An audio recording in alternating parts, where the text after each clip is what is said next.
Et dans 20 ans, qu'est-ce qui va se passer? Mais au fait, comment se passe le démantèlement d'une éolienne?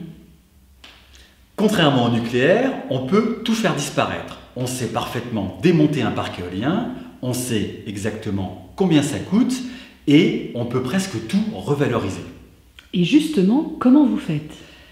Eh bien, dans un premier temps, on va refaire une étude pour valider les accès, les zones de stockage temporaire et puis les lieux où on va traiter les matériaux, les recycler et les transporter. Et puis dans un deuxième temps, on va assembler une grue sur le parking de l'éolienne et puis on va procéder comme pour le montage de l'éolienne mais en sens inverse. On va commencer par démonter le rotor puis la tour jusqu'à la fondation. Et que devient le béton de la fondation? Vous pouvez voir sur les images le ferraillage d'une fondation sur lequel le béton est ensuite coulé.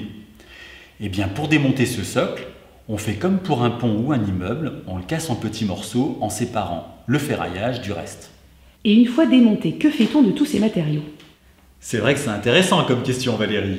On se pose rarement la question de savoir ce que vont devenir nos téléphones portables, nos voitures, ou plus simplement les millions de tonnes de plastique qu'on trie tous les jours sans jamais les réutiliser.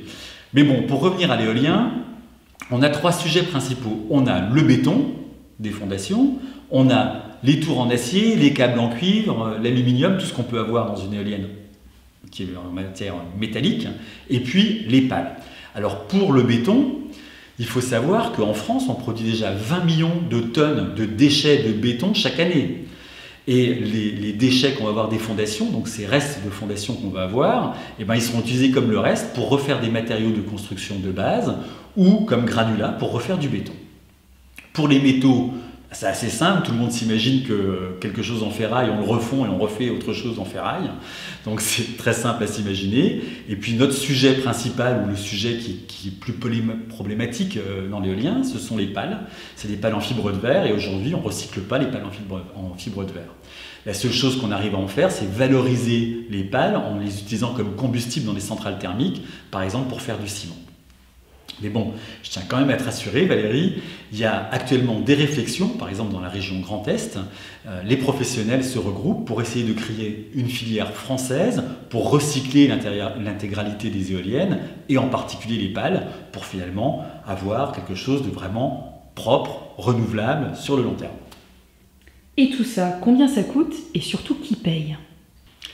Pour couvrir les frais de démantèlement, les sociétés d'exploitation des parcs éoliens mettent en place, avant la mise en service des projets, les fonds nécessaires pour démonter les éoliennes. Pour être très précis, la loi nous oblige à mettre 50 000 €, à provisionner 50 000 €, à en donner la preuve au préfet pour démonter le parc éolien. Tu vois Valérie, ce n'est pas à la charge des propriétaires ou des collectivités de démonter les parcs.